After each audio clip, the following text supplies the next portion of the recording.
નમસ્કાર વિદ્યાર્થી મિત્રો, આપણા આજના બેઝિક કેમેસ્ટ્રીના લેક્ચરમાં હું પરેશ સાહેબ આપ સર્વેનું હાર્દિક સ્વાગત કરું છું. ચલો, બેઝિક કેમેસ્ટ્રી એટલે કે રસાયણ વિજ્ઞાનનો પાયો. તમે લોકો જ્યારે રસાયણ વિજ્ઞાન એક સબ્જેક્ટ તરીકે અલગથી સંપૂર્ણ તૈયાર કરવા માટે જઈ રહ્યા છો ત્યારે પાયો એકદમ મજબૂત કરવો ખૂબ જરૂરી છે.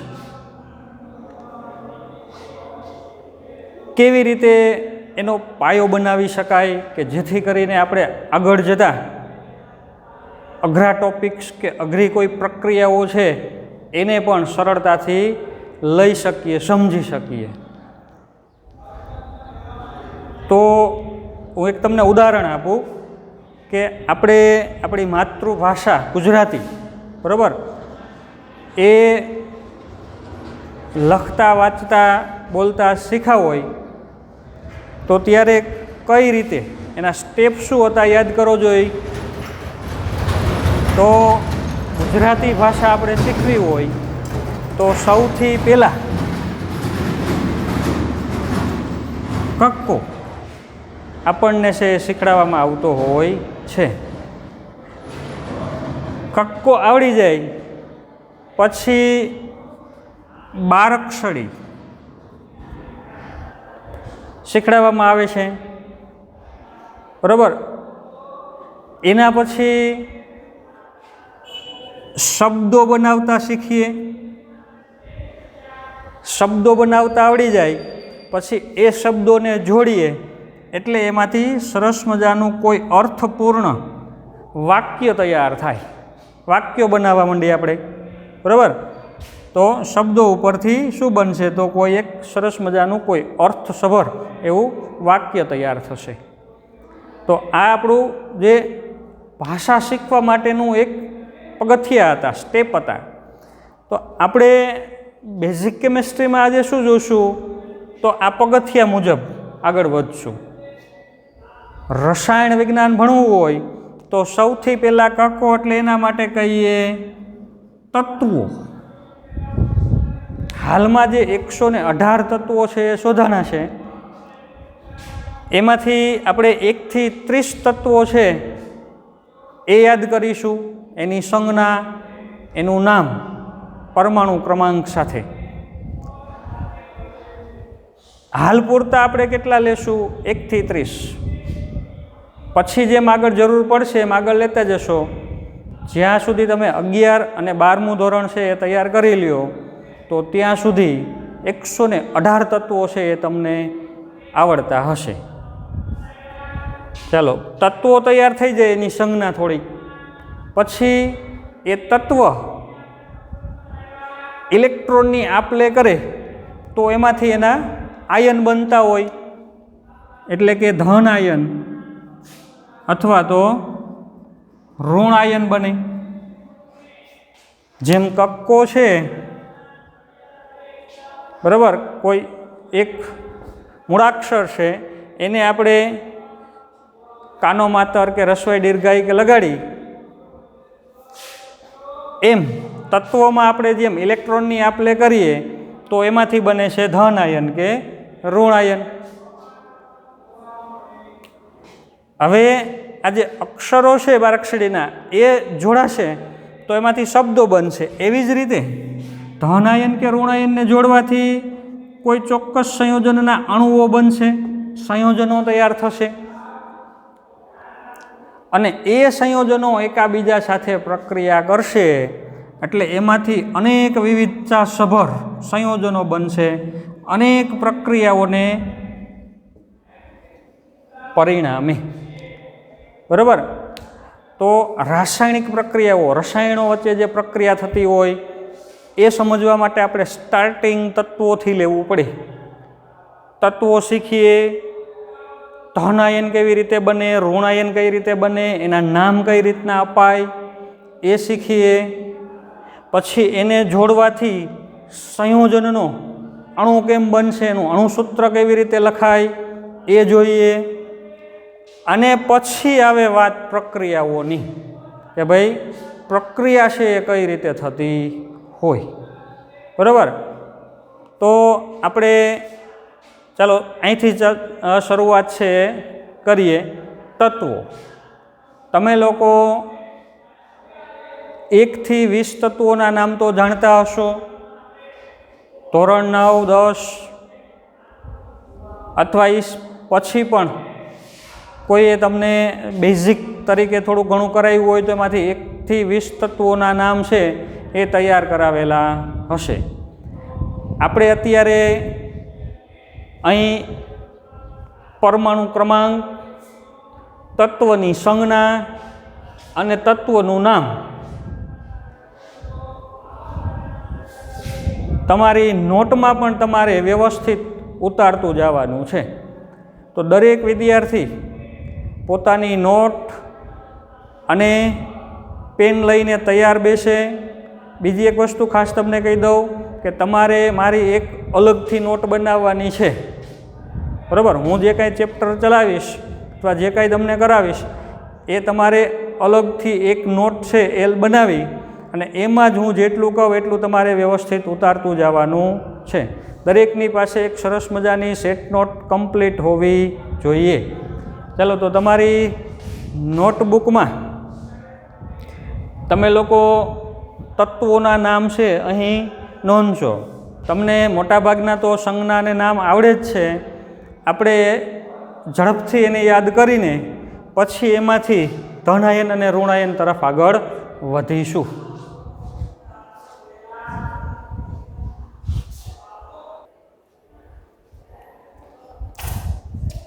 ચાલો વિદ્યાર્થી મિત્રો, તો દરેક તમારી નોટબુક જે છે એમાં પરમાણુ ક્રમાંક, તત્વની સંજ્ઞા અને તત્વનું નામ એ નોંધતા જશે. સૌથી પહેલાં આપણે 1 થી 10 તત્વો જોઈએ. તો પહેલા નંબરનું જે તત્વ છે એને આપણે શું કહીશું, એની સંજ્ઞા તો H, હાઇડ્રોજન. બીજા નંબરનું તત્વ છે He, હિલિયમ. 3 નંબર આવશે તો Li, lithium. 4 number Be, beryllium. 5 નંબરનું તત્વ લખી દો B, બોરોન.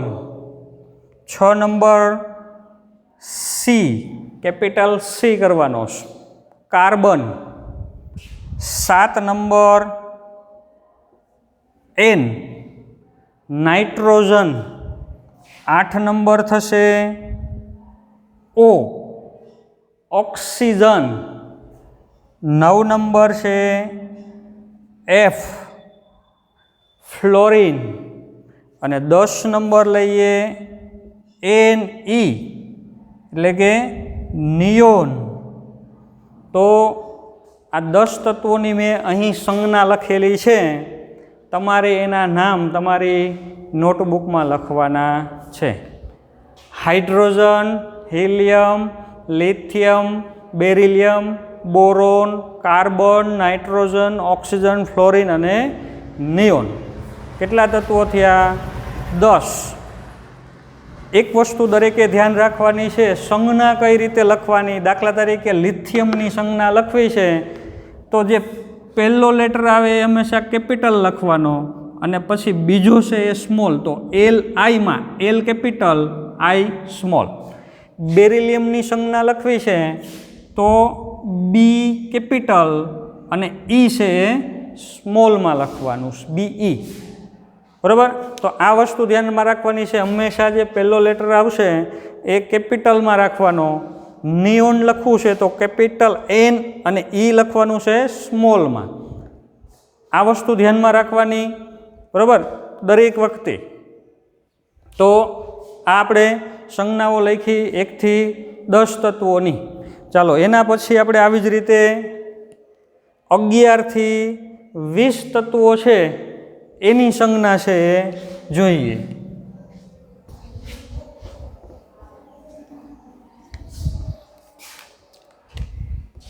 11, 12, 13, 14, 15, 16, 17, 18, 19 અને 20.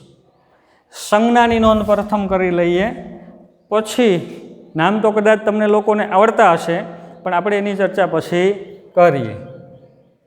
એન, એ, એમ, ઝી, એ, એલ, એસ, આઈ, capital P, S, C, L, એ, આર, કેપિટલ કે અને સી, એ. ચાલો, અહીં સંજ્ઞા છે એ મેં તમને દરેકની આપી દીધેલી છે.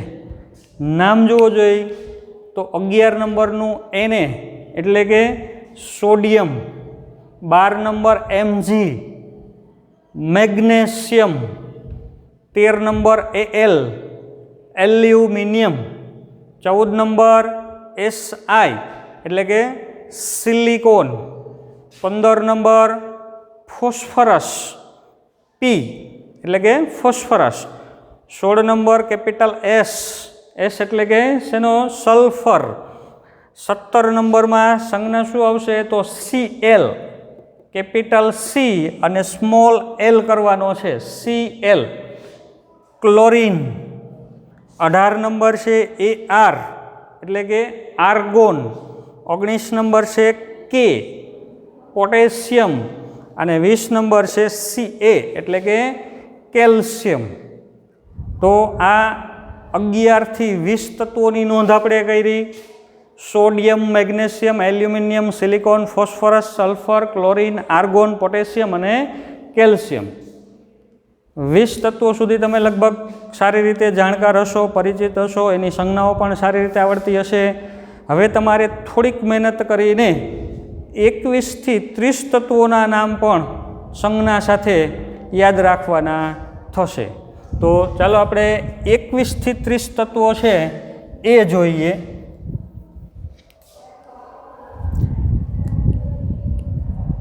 21, 22, 23, 24, 25, 26, 27, 28, 29 અને 30. સંજ્ઞાની નોંધ પ્રથમ કરી લઉં તો 21 નંબર છે S C, T I, V, C R, M N. 26 number F E, C O, capital C અને સ્મોલ ઓ કરવાનો છે, N I, C U, capital C અને સ્મોલ યુ. અને 30 નંબરનું છે ઝેડેન.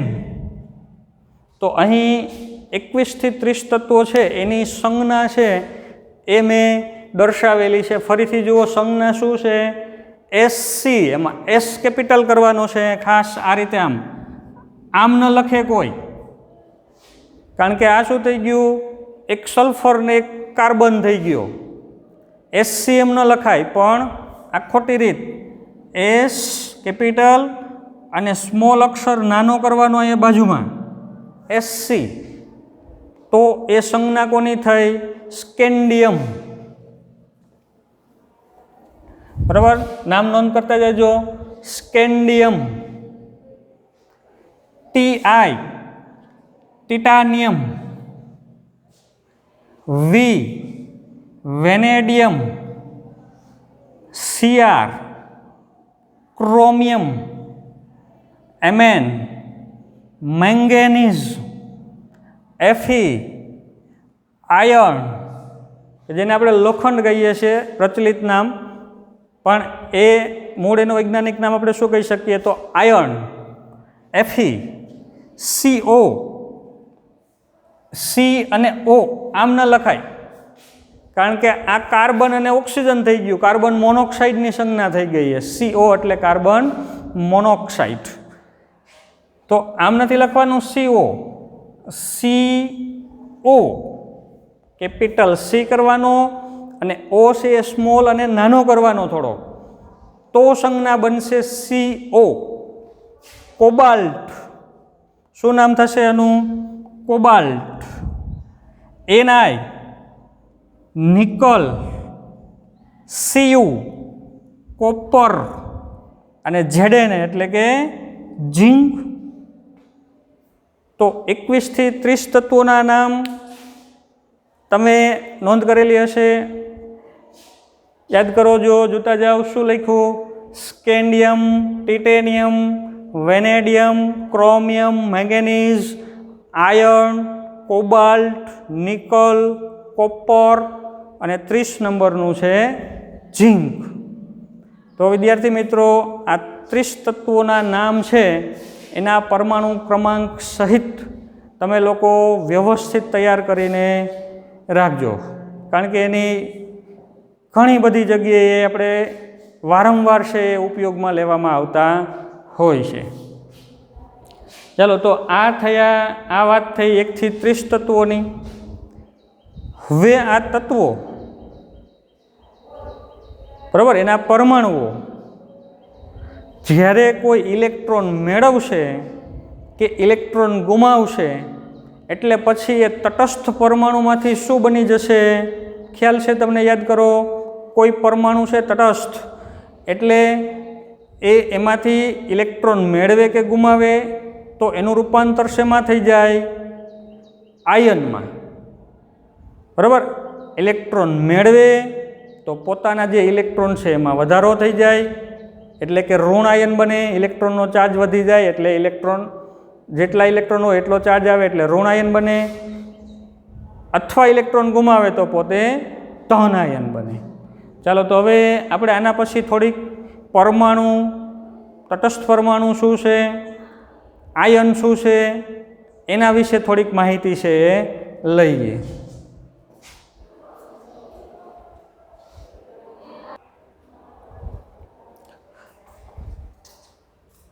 ચાલો વિદ્યાર્થી મિત્રો, હવે આપણે આ 4 ટર્મ્સ છે એ ટૂંકમાં સમજીએ. તટસ્થ પરમાણુ. પરમાણુ એટલે શું એનો થોડો ઘણો ખ્યાલ છે એ તમે ધોરણ 9 અને 10માં મેળવી ચૂકેલા છો. વિસ્તૃત અભ્યાસ તો આપણે 11મા ધોરણમાં તમારે આખું એક ચેપ્ટર જ આવશે ભાઈ, પરમાણુનું બંધારણ.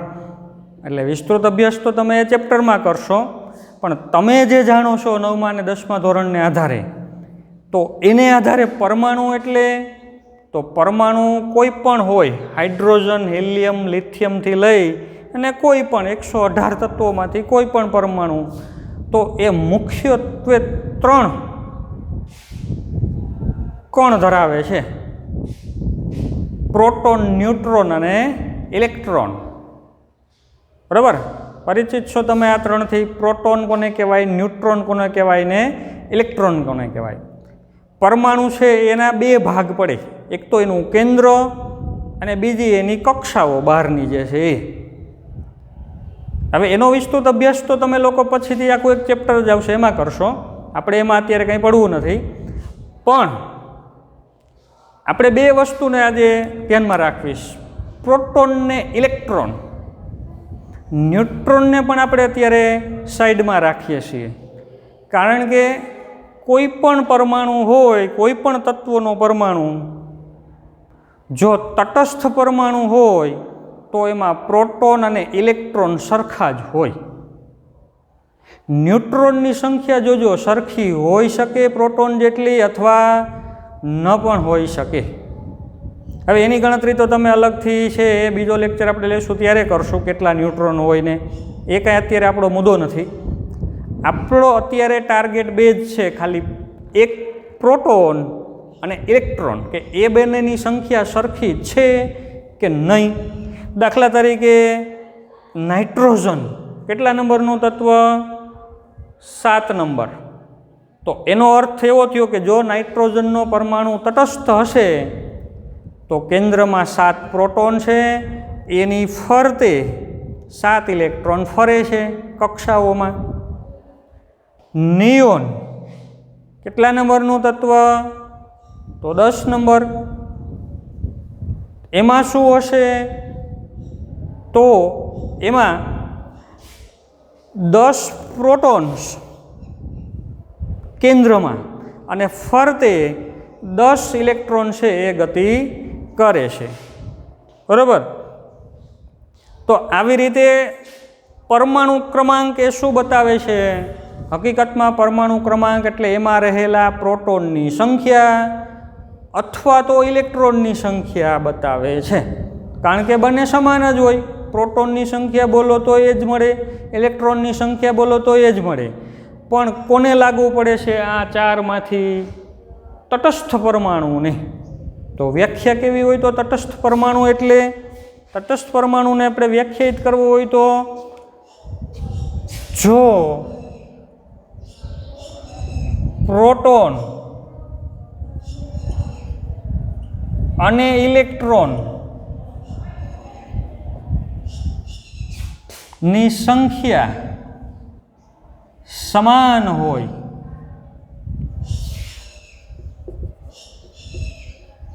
તો તેને તટસ્થ પરમાણુ કહેવાય. બરાબર? એમાંથી કોઈ પણ એક આપણે સ્પીસીસ લઈ લઈએ, કોઈ પણ એક, તો એની અંદર જો પ્રોટોન હોય એટલા જ ઇલેક્ટ્રોન હોય તો પ્રોટોનનો ધન વીજભાર છે, સામે ઇલેક્ટ્રોનનો ઋણ વીજભાર, પરિણામી કંઈ પણ વીજભાર જોવા મળશે નહીં, શૂન્ય. બરાબર? આનું પરિણામી શું જોવા મળે? 1+ ને 1 - 1+ ને 1 - 1+ ને 1 બે સરખું જ હોય તો પરિણામ 0 આવે. એટલે કોઈ વીજભાર નથી, એટલે આપણે એને તટસ્થ કહીએ છીએ. વીજભાર વધતો તો ધન વીજભાર વધતો ધન આયન કહેત, ઋણ વીજભાર વધતો ઋણ આયન કહેત. પણ કોઈ વીજભાર નથી કારણ કે બંને સરખી સંખ્યામાં છે એટલે તટસ્થ છે. તો તટસ્થ ક્યારે કહેવાય? કે એમાં પ્રોટોન હોય એટલા જ ઇલેક્ટ્રોન હોય, પ્રોટોન અને ઇલેક્ટ્રોનની સંખ્યા સમાન હોય તો આપણે એને કહીએ તટસ્થ પરમાણુ. જો સંખ્યા સમાન ન હોય તો શું કહેવાય? આયન કહેવાય. બરાબર? જો પ્રોટોન અને ઇલેક્ટ્રોન ની સંખ્યા સમાન ન હોય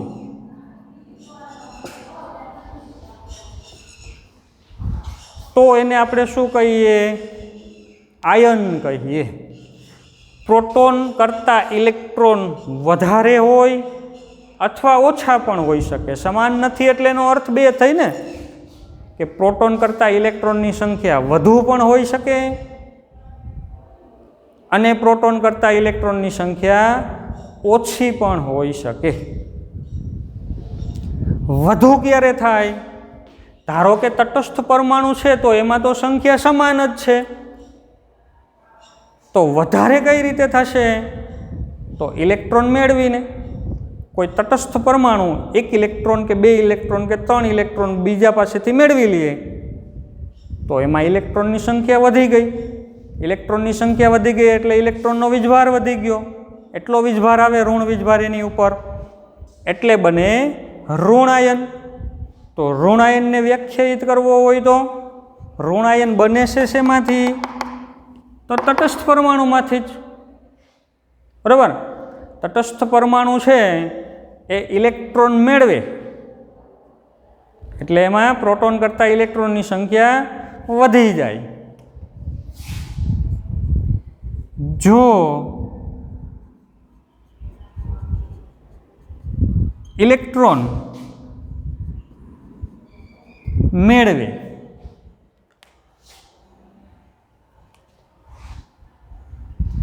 તો આપણે કહીએ જો તટસ્થ પરમાણુ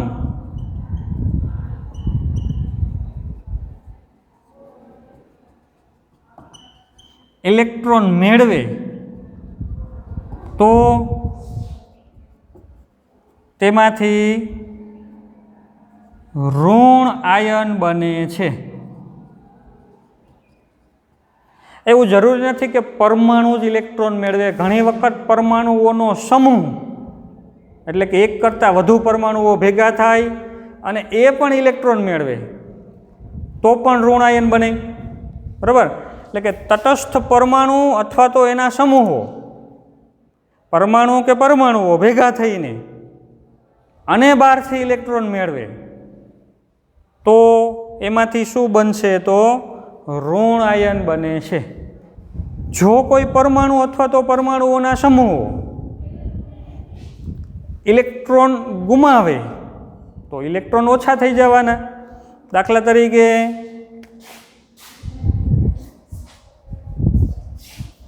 ધારો કે એક તત્વ છે, એમાં 4 પ્રોટોન ને 4 ઇલેક્ટ્રોન્સ, બરાબર.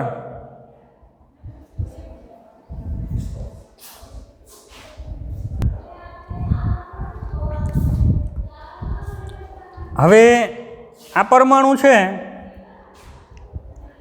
એ 4 પ્રોટોન ધરાવે છે, એટલે 4 પ્લસ એનો વીજભાર મેં મૂક્યો, 4 ઇલેક્ટ્રોન ધરાવે છે એટલે 4 મેં એનો વીજભાર મૂક્યો માઇનસ. પણ એમાંથી એક ઇલેક્ટ્રોન ધારો કે એને ગુમાવી દીધો તો આ વીજભાર ઓછો થઈ જાય. તો હવે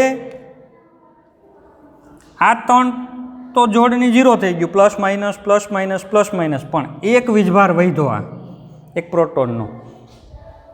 તો પરમાણુ ઉપર કેવો વીજભાર આવ્યો? ધન વીજભાર. એટલે એવો ધન વીજભાર ધરાવતો પરમાણુ હવે પરમાણુ ન કહેવાય, એને કહેવાય ધન આયન, કેટાયન, બરાબર. તો આ રીતે તટસ્થ પરમાણુ હોય અથવા તો ઘણા બધા પરમાણુઓ ભેગા થઈને કોઈ સમૂહ બનાવે અને એમાંથી અમુક ઇલેક્ટ્રોન દૂર થઈ જતા હોય તો આપણે નોંધ કરીએ, જો તટસ્થ પરમાણુ અથવા તો પરમાણુના સમૂહો ઇલેક્ટ્રોન ગુમાવે તો ધન આયન બને છે, બરાબર. દાખલા તરીકે આ સોડિયમ, દાખલા તરીકે સોડિયમ છે એ તટસ્થ પરમાણુ હોય તો આમ લખાય Na, પણ ધારો કે એને એક ઇલેક્ટ્રોન ગુમાવી દીધો છે તો હવે એની ઉપર એક વીજભાર આવે પ્લસ, એટલે આમ લખાય Na પ્લસ. તો તટસ્થ પરમાણુએ એક ઇલેક્ટ્રોન છે ગુમાવી દીધો છે, બરાબર. ઘણી વખત એવા કોઈ પરમાણુના સમૂહો ભેગા થઈને ઇલેક્ટ્રોન છે એ ગુમાવતા હોય તો પછી ત્યારે શું કહીએ આપણે? સંયુક્ત રીતે લખી શકાય એને એવી રીતે. તો આ રીતે જ્યારે કોઈ પરમાણુ છે એ ઇલેક્ટ્રોન ગુમાવે તો એ ધન આયન બનશે. ચલો અત્યારે આપણે એક પરમાણુઓ પૂરતા સીમિત રહીએ, પછી એમાં સમૂહો દ્વારા પણ ધનાયન ઋણાયન કેમ બને એ પણ થોડુંક જોઈશું. તો આ 4 જે ટોપિક્સ છે ટર્મ્સ, તટસ્થ પરમાણુ એટલે ઇલેક્ટ્રોન અને પ્રોટોન એની સંખ્યા છે એ કેવી છે? સમાન. જેટલા ઇલેક્ટ્રોન છે એટલા જ પ્રોટોન્સ. તો બંનેનો વીજભાર પરસ્પર નાબૂદ, એટલે જ આપણે અહીંયા કંઈ ઉપર પ્લસ માઇનસ કાંઈ કરતા નથી, બરાબર. કારણ કે વીજભાર 0 થઈ ગયેલો, જેટલા પ્રોટોન એટલા જ ઇલેક્ટ્રોન, વીજભાર કંઈ દર્શાવવાનો થતો નથી. એટલે આ બધાય છે તટસ્થ પરમાણુઓ જે હમણાં આપણે જોઈ ચૂક્યા 1 થી 30. ચાલો એના પછી આયન. તો જો તટસ્થ પરમાણુ છે ઇલેક્ટ્રોન મેળવે કે ગુમાવે તો એમાંથી શું બનશે? તો એનો આયન બનશે. આયન 2 પ્રકારના હોઈ શકે, ઋણ આયન અને ધન આયન, બરાબર. આયન છે એ 2 પ્રકારના, ઋણ આયન અથવા તો ધન આયન. ઋણ આયન તો તમને ખ્યાલ હોવો જ જોઈએ કે ઋણ આયનમાં શું થાય? ઇલેક્ટ્રોન મેળવે તો જ ઋણ વીજભાર આવે ને. ધન આયનમાં શું થાય? તો ઇલેક્ટ્રોન ગુમાવે તો ઋણ વીજભાર ઓછો થાય એટલે ધન વીજભાર વધે. તો ધન આયન એટલે એમાં ઇલેક્ટ્રોન ગુમાવે છે. તો હવે આ તત્વો જે છે 1 થી 30 તત્વો હમણાં આપણે જોઈ ચૂક્યા છે એમાંથી કેવા કેવા પ્રકારના ઋણ આયન બની શકે અને કેવા કેવા પ્રકારના ધન આયન બની શકે, એની ચર્ચા આપણે આજે કરવી છે.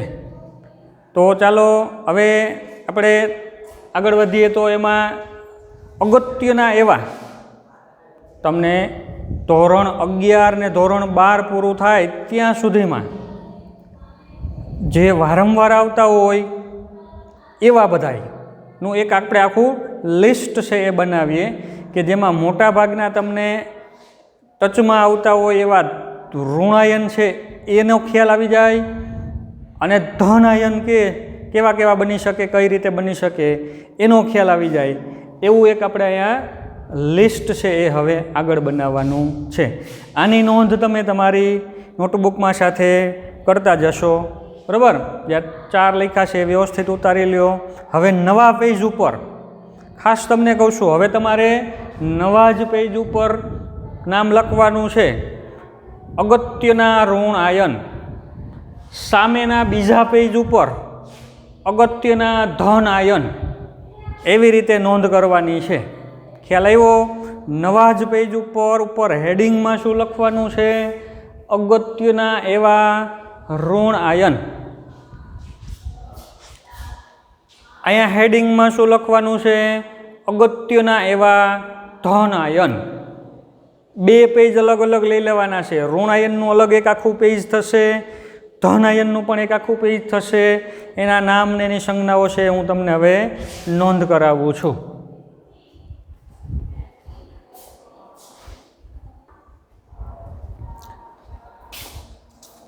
ચાલો, તો તમારી નોટમાં તમે વ્યવસ્થિત એક પેજ ઉપર લખેલું છે અગત્યના ઋણ આયન, એનાયન્સ. ઋણ આયનને શું કહેવાય? એનાયન. બહુવચનમાં બોલીએ તો એનાયન્સ. ધન આયનોની આપણે અહીં નોંધ કરવાની છે. તમે તમારી નોટબુકમાં સામેના પેજ ઉપર ધનાયન, ધનાયનને શું કહેશું? કેટાયન. બહુવચનમાં બોલીએ તો કેટાયન્સ. એ અહીં નોંધ કરીશું. અને આના આગળ હમણાં જ આપણે જે ભણ્યા એ એક તમારે યાદ રાખવાનું છે કે ભાઈ ઋણ આયન કઈ રીતના બનશે. તો ઇલેક્ટ્રોન મેળવીને હોય એના કરતાં બીજા ઇલેક્ટ્રોન ઉમેરાશે એટલે એમાંથી ઋણ આયન બનશે. ધન આયન કઈ રીતે બનશે? તો પરમાણુ ઇલેક્ટ્રોન ગુમાવીને, બરાબર, ઇલેક્ટ્રોન દૂર થશે એમાંથી, એટલે એમાંથી બનશે ધન આયન. હવે તમને પ્રશ્ન એક થશે કે સાહેબ એ તો બરાબર, ઇલેક્ટ્રોન મેળવશે એટલે ઋણ આયનને ગુમાવશે એટલે ધન આયન, પણ પરમાણુને એવી જરૂર શું છે કે જેથી કરીને એ ઇલેક્ટ્રોન મેળવે કે ઇલેક્ટ્રોન ગુમાવે? બરાબર. આવો પ્રશ્ન એક કદાચ કોઈના મગજમાં ચાલતો હશે કે સાહેબ શા માટે પરમાણુ ઇલેક્ટ્રોન મેળવે, શા માટે ઇલેક્ટ્રોન ગુમાવે? તો પરમાણુનું કામકાજ છે ને ભાઈ, એ આપણા જેવું જ છે, સજીવ જેવું. ઉદાહરણ પૂરતું સમજીએ. પરમાણુ છે એ સ્થાયીતા પ્રાપ્ત કરવા માટે પ્રયત્ન કરે છે, આપણા મનુષ્યની જેમ જ. આપણે શું કરીએ છીએ? માણસ શું કરે? હંમેશા પોતે વધુ ને વધુ સ્થાયી થવા માટે પ્રયત્ન કરે, બરાબર. તો પરમાણુઓ પણ એ થિયરી ઉપર કામ કરે છે, એને પણ વધુ ને વધુ સ્થાયી થવું છે. પણ એ સ્થાયી કઈ રીતે થઈ શકશે? તો એની બહારની કક્ષાઓમાં જે ઇલેક્ટ્રોન ફરે છે એ કક્ષાઓ એને ઇલેક્ટ્રોનથી પૂરી કરવી છે, જો અધૂરી હોય તો. એ કક્ષાઓ પૂરી કરવા માટે એ ઇલેક્ટ્રોન મેળવશે, અથવા જ્યારે પૂરી નહીં થઈ એમ હોય ત્યારે આખી કક્ષાના ઇલેક્ટ્રોન દૂર કરીને સાવ ખાલી કરી નાખશે. હવે આ કક્ષાઓ છે, એની અંદર રહેલી કક્ષકો છે, એ બધું શું છે? તો એ આપણો નવો ટોપિક એક પછીથી આપણે પાઠ જ્યારે ચાલુ કરશું ત્યારે લેશું. આપણે કક્ષાઓ અને કક્ષકોનો ડિટેલમાં અભ્યાસ કરીશું પછીથી, એટલે આપણે એમાં કંઈ હાલ પૂરતું પડવું નથી. પણ અત્યારે મારે તમને ખાલી જે આ 30 તત્વોની નોંધ આપણે કરાવી છે, તમને નોટબુકમાં તમે લખેલી છે, આ 30 તત્વોમાંથી કેટલાક એવા તત્વો છે કે જે બાકીના તત્વોથી સ્પષ્ટ રીતે જુદા પડે છે.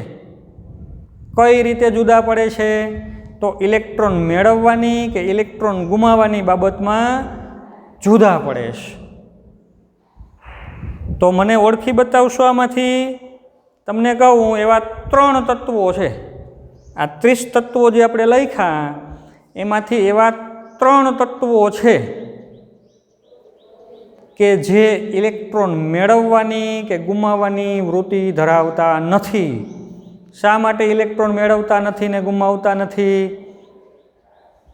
તો એની બાહ્ય જે કક્ષાઓ છે ઇલેક્ટ્રોનથી સંપૂર્ણ ભરાયેલી છે. જેટલા ઇલેક્ટ્રોન હોવા જોઈએ એટલા એમાં છે. એટલે એ ઇલેક્ટ્રોન મેળવતા પણ નથી અને ઇલેક્ટ્રોન ગુમાવતા પણ નથી. જે ઇલેક્ટ્રોન મેળવે નહીં ને ગુમાવે નહીં એને નિષ્ક્રિય કહેવાય. નિષ્ક્રિય, જે કોઈ કાંઈ કરે જ નહીં કામ, તો એને આપણે શું કહીએ? નિષ્ક્રિય. બરાબર? તો આમાંથી એવા 3 તત્વો ઓળખી બતાવો મને કે જે નિષ્ક્રિય, ઇલેક્ટ્રોન મેળવતા પણ નથી ને ગુમાવતા પણ નથી. ચાલો બતાવો જોઈ. નોંધ કરો કયા 3 તત્વો છે. તો એમાંનું જે પહેલું છે એ He, હિલિયમ, હાઇડ્રોજન પછીનું બીજા નંબરનું હિલિયમ. કારણ કે એની જે પહેલી કક્ષા છે એમાં 2 ઇલેક્ટ્રોન હોવા જોઈએ, 2 ઇલેક્ટ્રોન ભરાઈ શકે, એ 2 ઇલેક્ટ્રોન છે. બરાબર? તમે પરમાણુઓની ઇલેક્ટ્રોન રચના પણ 9મા 10મામાં થોડી ઘણી ભણી ચૂકેલા છો એટલે તમને ખ્યાલ હશે. દરેકની ઇલેક્ટ્રોન રચના લખતા હતા ને, તો એનો ઉલ્લેખ આપણે ડિટેલમાં પછીથી કરશું. આપણે અત્યારે એમાં નથી પડવું. આના પછી આપણે ડિટેલમાં જ્યારે ચેપ્ટર લેશું ત્યારે જ લેશું. એ કક્ષકો ને કક્ષકો ને કેટલા ઇલેક્ટ્રોન રહી શકે ને એ બધું. પણ આ હિલિયમ એવું છે કે એની બહારની કક્ષા છે ઇલેક્ટ્રોનથી સંપૂર્ણ ભરેલી છે. એટલે આ ઇલેક્ટ્રોન મેળવશે નહીં, ગુમાવશે નહીં. તો જે મેળવે નહીં, ગુમાવે નહીં, કાંઈ ન કરે, એને શું કહીએ? નિષ્ક્રિય તત્વ. તો આ નિષ્ક્રિય વાયુ છે, એકલો જ વાયુ સ્વરૂપમાં અસ્તિત્વ ધરાવે, ક્યારેય અણુ બનાવતો નથી. ચાલો એના પછી એવી જ લાક્ષણિકતા ધરાવતું બીજું એક નિષ્ક્રિય તત્વ એના પછીનું ઓળખી બતાવો કોણ છે? તો એ છે આ 10 નંબરનું નિયોન. બરાબર? એની જે બીજી કક્ષા છે એમાં 8 ઇલેક્ટ્રોનની જગ્યા હતી, પૂરેપૂરી ભરાઈ ગઈ છે. નિયોન ઇલેક્ટ્રોન મેળવશે નહીં, ગુમાવશે નહીં, કાંઈ ન કરે તો શું કહીએ? નિષ્ક્રિય તત્વ, અથવા એને કહેવાય નિષ્ક્રિય વાયુ, અથવા એને કહેવાય ઉમદા વાયુ, નોબેલ ગેસીસ. તો આ નોબેલ ગેસીસ છે હિલિયમ, નિયોન, નિષ્ક્રિય તત્વો છે. એના પછીનું હજી એક છે આ 30 તત્વોમાંથી. કદાચ હવે તમને ખ્યાલ આવી ગયો હશે કોણ છે? તો એ છે 18 નંબરનું આર્ગોન, Ar. એ પણ નિષ્ક્રિય છે. એ પણ કોઈની સાથે કે પોતાના બીજા પરમાણુ સાથે ક્યારેય ઇલેક્ટ્રોનની આપલે કાંઈ કરતું નથી. એટલે એને પણ આપણે કહીએ છીએ નિષ્ક્રિય વાયુ. તો હિલિયમ છે, નિયોન છે, આર્ગોન છે, ક્રિપ્ટોન, ઝેનોન, રેડોન, આવા બધા જે વાયુઓ છે એ બધા નિષ્ક્રિય વાયુઓ કહેવાય છે. 1 થી 30 તત્વોના 3 આવ્યા આમાંથી, હિલિયમ, નિયોન અને આર્ગોન. આના પછીના છે જે ક્રિપ્ટોન, ઝેનોન, રેડોન અને એના પછીનું પણ, એ બધા છે એ આપણે આના પછી છે વિસ્તૃત અભ્યાસ છે એ કરીશું. ચાલો, તો આ નિષ્ક્રિય છે. બાકીના વધ્યા 30માંથી 3 કાઢી નાખો તો 27. એ નિષ્ક્રિય નથી. એ પોતે શું કરે છે? તો આના જેવી સ્થાયીતા પ્રાપ્ત કરવાનો પ્રયત્ન કરે છે. બરાબર? આપણી જેમ જ આપણી બાજુમાં કોઈ આપણું જે ઘર છે એ નાનું છે, બાજુમાં કોઈનો મોટો બંગલો હોય તો આપણી પણ એવી ઈચ્છા હોય કે આપણે પણ એના જેવો બનાવીએ, એના જેવા સ્થાયી થઈએ. અથવા કોઈ વધુ સુખ સાથે આપણી બાજુમાં રહેતું હોય તો આપણને પણ એવું થાય કે આપણે પણ એના જેવું જીવન છે એ વિતાવીએ. તો આ બેઝિક ઉપર જ મેં તમને જે ઉદાહરણ આપ્યું એ બેઝિક ઉપર જ આ તત્વોમાંથી એના ધનાયન અને ઋણાયન બને છે. આજુબાજુના જે તત્વો છે એ આ નિષ્ક્રિય તત્વો થવાનો પ્રયત્ન કરે છે, એના જેવી ઇલેક્ટ્રોન રચના પ્રાપ્ત કરવા માટે એ પ્રયત્ન કરે છે. એના જેવી ઇલેક્ટ્રોન રચના પ્રાપ્ત કરવી હોય તો દાખલા તરીકે આ નિયોન છે તો એની આજુબાજુના છે આ બધાય, એને નિયોન જેવું થવું હોય તો કાં ઇલેક્ટ્રોન મેળવવા પડે અથવા ઇલેક્ટ્રોનને ગુમાવવા પડે. દાખલા તરીકે નાઇટ્રોજન, ઓક્સિજન, ફ્લોરિનને નિયોન જેવું થવું હોય તો ઇલેક્ટ્રોન મેળવવા પડે, કારણ કે આ તો 7, 8, 9 નંબરનું છે, નિયોન છે 10 નંબર, તો આ બધાને ઇલેક્ટ્રોન મેળવવા પડે તો નિયોન જેવું થઈ શકે. એટલે કે આ બધામાંથી ઋણાયન બનશે. ઇલેક્ટ્રોન મેળવે તો શું બને? તો ઋણાયન. તો આ બધા એવા તત્વો છે કે જે મોટે ભાગે ઋણાયન બને છે. સોડિયમ, મેગ્નેશિયમ, એલ્યુમિનિયમ 11, 12, 13 નંબર, એને 10 નંબર જેવું થવું છે નિયોન જેવું, તો ઇલેક્ટ્રોન ગુમાવવા પડશે, કારણ કે એ તો 11 નંબર, 12 નંબર, 13 નંબર છે. 10 જેવું થવું હોય તો ગુમાવવું પડે, તો એને ઇલેક્ટ્રોન ગુમાવવા પડશે. ઇલેક્ટ્રોન ગુમાવીને બનશે ધનાયન. બરાબર? તો નિષ્ક્રિય જે વાયુઓ આપણે અહીંયા દર્શાવ્યા છે એ 3 તમારે ખાસ યાદ રાખવાના છે. એ 3 ઉપરથી આજુબાજુના એ 3ના જેવો બનવાનો પ્રયત્ન કરે છે, એના જેવી ઇલેક્ટ્રોન રચના પ્રાપ્ત કરવાનો પ્રયત્ન કરે છે. ચાલો એકાદ બે આપણે આયન બતાવીએ અત્યારે. તો સૌથી પ્રથમ તત્વ હાઇડ્રોજન. તમને લોકોને ખ્યાલ છે હાઇડ્રોજન એટલે? તો હાઇડ્રોજનમાં એક કેન્દ્ર છે, એમાં એક પ્રોટોન આવેલો છે, એટલે કે એક પ્લસ, અને બહાર એક ઇલેક્ટ્રોન ફરે છે. તો કેન્દ્રમાં એક પ્રોટોન છે, એક ઇલેક્ટ્રોન છે. બરાબર? હાઇડ્રોજન કેન્દ્રમાં એક પ્રોટોન ધરાવે છે, બાહ્ય એક ઇલેક્ટ્રોન ફરે છે. હવે પહેલી કક્ષામાં એક ઇલેક્ટ્રોન છે હાઇડ્રોજન પાસે, પણ હાઇડ્રોજનને હિલિયમ જેવું થવું હોય તો જો એને કોઈ બીજું તત્વ એક ઇલેક્ટ્રોન આપી દે, ધારો કે આ હાઇડ્રોજનને એક ઇલેક્ટ્રોન મળી ગયો, કોઈ ગમે તે બીજા કોઈ તત્વ એને આપી દીધો, હાઇડ્રોજનને એક ઇલેક્ટ્રોન મળી ગયો, તો હવે હાઇડ્રોજન પાસે એક પ્રોટોન છે અને ઇલેક્ટ્રોન થઈ ગયા 2. તો એક પ્રોટોનને એક ઇલેક્ટ્રોનનો વીજભાર તો કેન્સલ, 0, 0. એક ઇલેક્ટ્રોનનો વીજભાર વધ્યો, એટલે હવે આપણે એને હાઇડ્રોજન પરમાણુ આમ નહીં લખીએ ખાલી H, પણ શું લખશું? એની ઉપર એક ઋણ વીજભાર દર્શાવવો પડશે, H-. ફરીથી લખું, કઈ રીતે લખવાનું? તો માત્ર H ન લખાય, માત્ર H લખી તો એ તટસ્થ પરમાણુ થયો, પણ એને એક ઇલેક્ટ્રોન મેળવો એટલે થયું H-. હાઇડ્રોજનનો ઋણાયન બન્યો. બરાબર? અથવા ધારો કે હાઇડ્રોજને પોતાની કક્ષક સાવ ખાલી કરી નાખી, એક ઇલેક્ટ્રોન ગુમાવી દીધો. હવે હાઇડ્રોજન પોતે એક ઇલેક્ટ્રોન ગુમાવે તો હવે ખાલી પ્રોટોન એકલો વધ્યો, તો એને આપણે શું લખશું? હવે H+ લખાય. હાઇડ્રોજન ઇલેક્ટ્રોન મેળવશે તો H- એટલે ઋણાયન થયો. હાઇડ્રોજન ઇલેક્ટ્રોન ગુમાવશે તો ખાલી પ્રોટોન વધ્યો, કારણ કે અહીંયા જે ઇલેક્ટ્રોન ફરતો હતો એ ઇલેક્ટ્રોન તો એને ગુમાવી દીધો છે, તો વધ્યું શું? ખાલી હાઇડ્રોજનના કેન્દ્રનો પ્રોટોન. તો નામ આનું શું થાય? આને કહેવાય પ્રોટોન. હાઇડ્રોજન ધન આયન એમ પણ કહેવાય, એમ ન કહેવું હોય તો એને કહેવાય પ્રોટોન. H- એમાં શું છે? એક પ્રોટોન છે, બે ઇલેક્ટ્રોન્સ. યાદ રાખવાનું ખાસ, કેન્દ્રમાં એક પ્રોટોન છે, બાહ્ય કક્ષામાં બે ઇલેક્ટ્રોન ફરે છે, એટલે એ કહેવાય H-.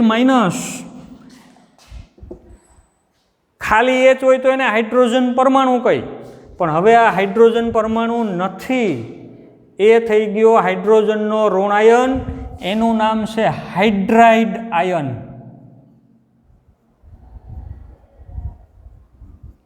હવે એને હાઇડ્રોજન ન કહેવાય, હવે એને કહેવાય હાઇડ્રાઇડ. બરાબર? તો આ રીતે હાઇડ્રોજને ઇલેક્ટ્રોન મેળવો એટલે બની ગયું હાઇડ્રાઇડ. ઘણી વખત શું થાય? તો એકલો ખાલી હાઇડ્રોજન ઇલેક્ટ્રોન નથી મેળવતો, પણ એની સાથે કોઈ બીજો પરમાણુ જોડાઈને સંયુક્ત રીતે ઇલેક્ટ્રોન મેળવે છે. ધારો કે એક હાઇડ્રોજન એક ઓક્સિજન આરે જોડાણો, એક ઓક્સિજનને એક હાઇડ્રોજનને, પછી એક ઇલેક્ટ્રોન મેળવો. એક પરમાણુ હાઇડ્રોજનનો, એક પરમાણુ ઓક્સિજનનો, એટલે O અને H બંને પરમાણુ જોડાણા, ભેગા થયા, ઇલેક્ટ્રોનની ભાગીદારી કરી, અને એ સિવાય એક ઇલેક્ટ્રોન એને વધારાનો મેળવો એટલે માઇનસ. તો ઘણી વખત તમે આ આયન પણ આવી ચૂક્યો હશે તમારા ટચમાં, OH-. ચાલો એનું નામ શું થશે? OH-. યાદ કરો શું કહેવાય એને? કયો આયન કહેવાય? Hydroxide ion. Hydroxide.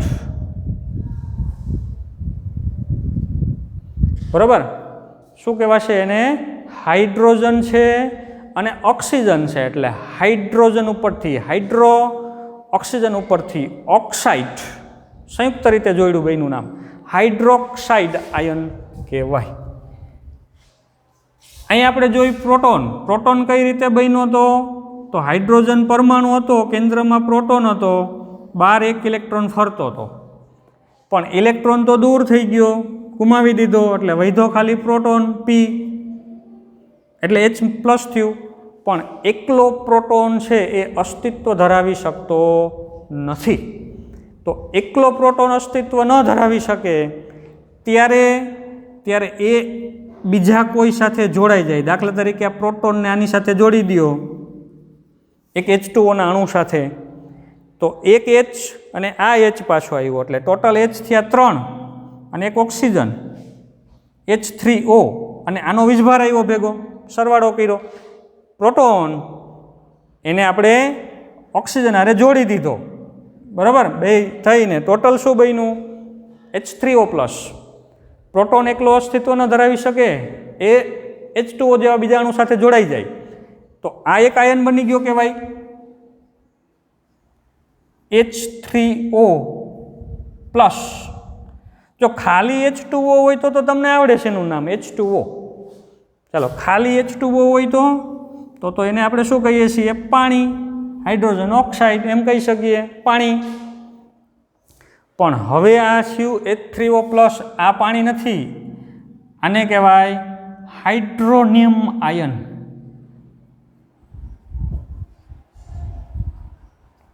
Hydronium ion, આ પ્રોટોન્સ. બરાબર?